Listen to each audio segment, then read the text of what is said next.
Hello everyone, and welcome back to the 1972 World Chess Championship match between Robert James Fischer and Boris Vasilyevich Spassky. The result is 6.5 to 4.5, but it was 6.5 to 3.5 in the previous game, but Spassky won a brilliant game in round 11. If you haven't seen it, there will be a link in the description below, so feel free to check it out. It was a really spectacular game. Spassky tackled Fischer's poison pawn variation of the Najdorf very nicely. So be sure to check it out if you haven't. And now it seems, at least in Spassky's camp, as Krogius mentions, perhaps the world champion is resurrected, and now he can start looking into ways how to get back into this match. Perhaps he will push for the win now that Fischer is perhaps weakened, but perhaps he will simply try to find a calm line to play with the black pieces and then look for his chances with the white pieces. Now, what's with this whole dark wine-colored costume idea? As Krogius mentions, chess players, you would think that they are logical beings, but most of the times chess players will be very logical and very superstitious. So he mentions, for example, Alexander Alekhine, former world chess champion. He always had his Siamese cat with him, and he would always put, before his game started, he would put his Siamese cat on the chessboard to either bring him luck or to, perhaps create an allergic reaction in his opponents at some point in the game, but at that time I believe he didn't know that Siamese cats were hypoallergenic, and I believe they are. And he also mentions, however, for example, Savly Tartakover, he refused to have his photograph taken whenever he was playing the game, as he thought it was a bad luck charm. And so, for the previous game, in game 11, Fischer came wearing a dark wine-colored costume, as Gligoric puts it, and it was the only game Fischer really lost, apart from game 1 that he, like we said, beat himself, and game 2 that he forfeited. But game 11, Spassky really crushed him, and everyone thought that Fischer will not wear this same costume again, but Fischer came wearing the exact same costume for game 12, so it seems Fischer was not superstitious after all. At least in this case. So without further ado, let's see how game 12 went and what did Fischer decide to play, e4, d4, c4, or perhaps something else. In this game we have a similar line like we've already seen. In game 6, Fischer opens with c4. So what did Spassky prepare? We have e6, again going for the timid line, knight to f3, d5, we have d4, transposing into the Queen's Gambit declined, of course, knight to f6, knight to c3, bishop to e7, g5, everything the same as in game 6. We have h6, bishop to h4, castles, e3, and here in game 6 Spassky went c5, a very sharp Tartakover line, but here he decides to go into a different line, knight bd7. And okay, rook 8 to c1, Fischer is developing his pieces, and c6 now. Usually in every variation of the Queen's Gambit declined, black will always wait for white to develop his light square bishop, and only then will black capture on c4. You don't want to play something like captures and only then white can capture, bishop captures on c4, and he will bring a piece into the game with tempo. So he grabs a pawn and develops a bishop to a very nice c4 square. This way, by playing c6, you will first wait for white to decide what to do with the bishop, and only now, after Fischer plays bishop to d3, now Spassky captures, Fischer captures on c4, and now, well, there is already a pawn on c6, now b5, with tempo. Bishop back to d3, and now a6. Spassky has to protect the b5 pawn if he wants to execute c5. Here, castling would be a bit premature, as here Spassky can push c5 immediately, and if you get rid of this weak c6 pawn without white achieving anything, you can simply start developing bishop to b7, rook is coming to c8, and everything is fine for black. So Fischer doesn't allow this. He doesn't castle, rather he attacks with a4. And okay, we have b captures on a4. A very nice idea, as it forces Fischer to capture back. Pushing b4 is not all that impressive, because after bishop captures on f6, knight captures on f6, you get knight to e4. And white is okay here, but after if black doesn't capture with the knight, if black captures with the g-pawn, then black's pawn structure is somewhat weakened, but black can hold this without a problem. So after a4, instead of pushing, we have b captures on a4. Now forcing Fischer to capture on a4. Knight captures on a4, and now comes queen to a5. So this comes with check, and it stops Fischer from castling. Knight to d2. Fischer doesn't want to bring this knight back from a4, as the knight from a4 very conveniently covers the c5 square. So for the time being, Fischer is preventing Spassky from executing c5. We have knight to d2, blocking check, and now bishop to b4, comes with a double attack against the d2 knight, also prevents castling, at least for one more move. Fischer has to go back, knight to c3, and now Spassky executes c5, and now all is well in black's camp. Spassky got rid of his weakness on c6, and now it's time to continue this game. Knight to b3 by Fischer, we have queen back to d8 by Spassky. You have to bring the queen back, although it's pretty not very convenient, you know, going under the bishop's mask, but it's not a problem for now. Now Fischer takes this opportunity to castle. We have c captures on d4, knight captures on d4, and now bishop to b7. Spassky very nicely develops the bishop, and here bishop to e4. Here Fischer is controlling the c6 square. He's hoping for knight to c6. And Spassky has to do something. You don't want to allow this to either force a trade of bishops or to force knight c6 to e7 check. So here queen to b8, a very nice move. Now if you go something like knight to c6, well, you can play this. For some reason Fischer doesn't go for this. For example, now you can go to d6, offer a trade of queens, but now knight to e7 check. Queen captures, and now bishop captures on b7. You grab the bishop pair, rook to a7, and now you bring the bishop back. So this would in fact be okay for white, but Fischer has a different plan. First, bishop to g3 with an attack on the queen. Queen to a7, and now comes knight to c6. We have bishop captures, and now rook a to c8.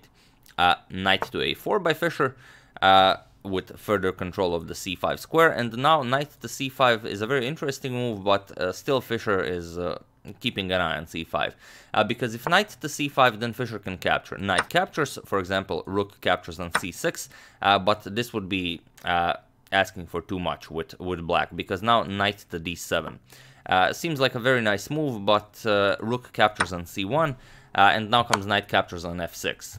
G captures, and now queen to g4 check. King moves, and now rook captures on c1. Black's pawn structure is very weakened, and white keeps a better position with much better chances. So after knight to a4, not knight to c5, but rather developing the other rook. Rook f to d8. We have bishop back to f3. Fischer wants to exchange at least one pair of rooks to have better control of the open files. And now comes a5. A very nice move by Spassky, gaining further protection to the bishop on b4, but also it's very hard to bring the queen into the game, because Fischer's bishops are very powerful here. So Spassky's idea is queen to a6 to b5 to c6, after the rooks get exchanged, of course. Trying something with knight to, instead of this a5 move, if you try knight to e5, yes, you do open up a discovered attack from the rook to the queen, and also threatening to capture one of the bishops. The problem is bishop captures on e5. And now if you capture the queen, you get rook captures on c8 with check. King has to move, and now comes rook captures, and white will be winning here, being up so much material. So after bishop to f3, we have a5, like we already mentioned. Rook to c6, and now comes rook captures on c6. Bishop captures on c6, and now rook to c8. Spassky wants to gain control of the c file as well. Bishop back to f3, and now comes queen to a6. Spassky now is preparing his maneuver with queen b5 to c6. We have h3 by Fischer, and queen to b5 now, as planned. Bishop to e2 with an attack on the queen, and now comes queen to c6, and now Spassky has a very nice control of the c-file, even though Fischer does have the bishop pair, but Spassky's pieces are also very active. Bishop back to f3, attacking the queen, and queen back to b5. And here b3. Fischer doesn't want to repeat with bishop to e3 with an attack on the queen, so he plays b3 and makes some room for this knight to be able to enter the game. Bishop back to e7. We have bishop to e2 attacking the queen once again, queen to b4, and now bishop to a6 with an attack on the rook. Rook to c6 attacking the bishop, and now bishop back to d3. And now comes knight to c5. And now if knight captures on c5, this is playable, but then rook captures on c5, and after bishop to c4, closing up this c file and also protecting the pawn, it would be pretty much a drawish line, because now a4 doesn't really do all that much for black. After bishop to d6 with an attack on the rook and the bishop, bishop captures, queen captures. It's a very nice position for white. There are a lot of threats on the back rank. Also bishop to d3 will be an idea, controlling h7. So you can't capture on b3 or push a3 for that matter, because of what we've just mentioned. Queen d8 check, king h7, and now bishop to d3 will be deadly. If you push g6, you lose the knight, and if you block with something like knight to e4, then queen to d4 is deadly, with a double attack on the knight, and also your queen is under attack. You have to capture, queen captures. Now after pawn captures, you can't protect both the knight and the rook. So after knight to c5, instead of capturing, queen to f3 by Fischer with an attack against this rook. And it seems to give Spassky a lot of problems. Here Gligoric mentions knight c to e4 to be an excellent move, and in fact it's very hard to see what white could play here. It's an excellent square for the knight. Black doesn't even have to do anything. If he wishes, he can capture one of the bishops, or perhaps white will capture here, but regardless, it would be a very nice move for black, and the engine agrees with Gligoric's idea. But Spassky goes for a different idea. He simply moves the rook back, rook to c8, and now we have knight captures on c5 by Fischer. Bishop captures on c5, and now rook to c1. And here, if you play queen captures on b3, it doesn't work because of simply rook captures on c5. Rook captures and queen to a8 check. The bishop is guarding h7. Once you give up all of your pieces, it will be checkmate. So after rook to c1, we have rook to d8. And then now comes bishop to c4, simply closing the c file and protecting his b3 pawn. Queen to d2 by Spassky, and now rook to f1, not allowing the queen to capture the rook. Bishop to b4, and now comes bishop to c7 with an attack on the rook. Rook to d7, and now queen to c6. We have queen to c2, and now comes bishop to e5. Rook to d2, and now queen to a8 with check. We have king to h7, and now bishop captures on f6. Spassky saw this, and he saw that the weakening of the king side will not do all that much for Fischer. G captures on f6 and queen back to f3. And okay, Fischer did achieve something. He did open up the king side a bit, but he had to give up his bishop pair in return. F5 by Spassky, a very nice move, locking on all of his pawns on light squares, as Fischer does have a light square bishop, so the bishop will not be, Fischer will not be able to use the bishop to attack Spassky's king. And here we have g4. Fischer wants to keep the game going, he wants to keep fighting. I forgot to mention, sorry about this, after Spassky's rook to d7 move, queen to c6, Fischer's attack here against the rook was the move Fischer sealed. So this is the 41st move. Here the game was adjourned, and then of course the players again analyzed the game the entire night, and the game was continued tomorrow. But okay, then like we mentioned, queen to c2, pinning the bishop. We have bishop to e5, preparing to capture, and then Spassky saw that this was in fact all right. Captures, and queen to f3, where we left off, f5 and g4. And now comes queen to e4, offering a queen trade. An interesting move is a4, with the idea that, okay, you cannot capture because queen captures here, but then it doesn't work because of a very nice idea. But feel free to pause the video here, as it's a very nice idea for white. What did black do by pushing a4? So feel free to pause the video here and find the winning idea for white. I'll give you a couple of seconds if you want to decide whether to do it or not. So for those of you who were able to do it, congratulations. You know, you have just taken advantage of this small inaccuracy by Spassky. It's actually queen to b7. For those of you who just want to enjoy the show, simply with an attack against the f7 pawn, and also by pushing a4, the bishop on b4 is now unguarded. So whatever you decide to do, obviously will protect your bishop, but then after queen captures on f7, you're also going to lose the e6 pawn, and so on and so on. So after g4, queen to e4 was played by Spassky, offering a queen trade, and now king to g2. Fischer says, okay, if we'll trade queens, I want to bring my king into the game faster. King to g6 by Spassky, and now rook to c1. We have bishop to a3 attacking the rook.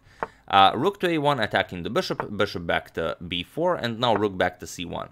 And here, as Grigorich mentions, we have a little game of prestige.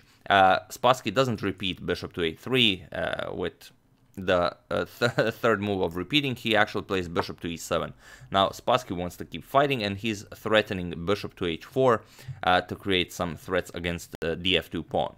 So Fischer has to do something about this. He plays g captures on f5 with check. We have e captures on f5, and now comes rook to e1.